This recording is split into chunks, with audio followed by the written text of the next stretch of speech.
नमस्कार मंडळी. आजच्या व्हिडिओमध्ये आपण चैत्रामध्ये काढण्यात येणारी रांगोळी, प्रत्येक रांगोळी काय दर्शवते ते पाहणार आहोत. व्हिडिओ शेवटपर्यंत नक्की पहा. चैत्रांगण रांगोळीची सुरुवात देखील आंब्याच्या पानाचं तोरण काढण्यापासून होते, कारण हिंदू संस्कृतीत आंब्याच्या पानाचं तोरण बांधण्याची प्रथा आहे.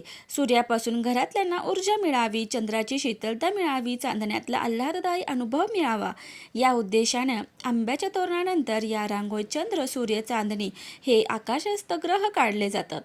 प्राण्यांबद्दल मानवाचा असलेल्या कृतज्ञतेचा भाव गोपज्ञांच्या प्रतीकातून प्रकट केला जातो. घरात लक्ष्मीचं आगमन व्हावं आणि घरादाराची भरभराट व्हावी या हेतूने लक्ष्मीची पावलं, स्वस्तिक चैत्रांगणाच्या रांगोळीत रेखाटले जातात.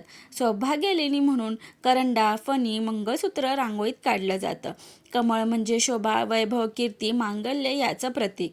ज्ञान कमळ म्हणजे ज्ञानाची जोपासना करणारं प्रतीक, तर नाभी कमळ म्हणजे जीवनाची उत्पत्ती, श्रीतत्व सांगणारं प्रतीक. पाळणा म्हणजे जन्मोत्सव. घरात जन्मलेल्या नवजात बाळाला आपण पाण्यात घालतो, तसेच देवांना सुद्धा पाण्यात घालून जन्मोत्सव सोहळा करतो, म्हणून पाळण्याचं रेखाटन केलं जातं. तुळस ही तर सासूरवाशिनीची सखी, मनातली सुखदुःख हक्कानं सांगता येतील अशी जीवाभावाची मैत्रीण, औषधी गुणधर्म असलेली तुळस काढली जाते. ही तुळशी वृंदावनाच्या प्रतीकातून. शंख म्हणजे नाद, वीरश्री निर्माण करणारा. चक्र म्हणजे सतत परिवर्तनाची जाणीव करून देणारं प्रतीक, तर गदा म्हणजे शौर्याचं प्रतीक. म्हणून चैत्रांगणाच्या रांगोळीत शंख, चक्र, गदा ही आयुध काढली जातात. त्रिशूळ आणि डमरू ही शंकर भगवानांची आयुध. त्यामुळे शरीरातला त्रिदोष म्हणजेच वात, पित्त, कफ यांचं शमन करत ते त्रिशूळ, तर शब्दब्रह्मांचं उगमस्थान असलेलं डमरू देखील या रांगोळीत काढण्याची पद्धत आहे.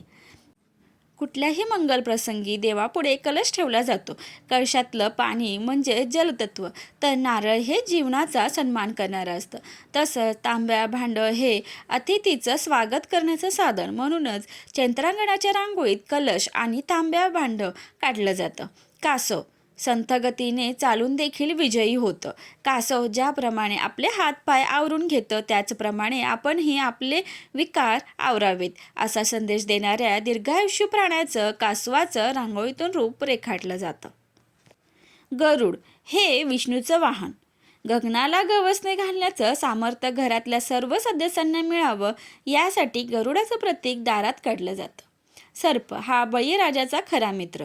त्याचं ऋण मान्य करण्यासाठी सर्पाची प्रतिमा काढली जाते. हत्ती म्हणजे वैभव, संपत्ती. गजात लक्ष्मी ही हत्तीवरून येते. हा हत्ती मुख्य दरवाजातूनच आत येतो, तेव्हा आपल्या घरात येणारी लक्ष्मी देखील राजमार्गानंच यावी यासाठी घरातल्या रांगोळीत हत्ती काढला जातो. चैत्रांगणातल्या रांगोळीत 5 बाहुल्या काढल्या जातात. त्यांना कुणी 5 पांडव म्हणतं, तर कुणी पंचकन्या. त्यांना पृथ्वी, आग, तेज, वायू, आकाश या पंचमहाभूतांचं प्रतीक मानलं जातं.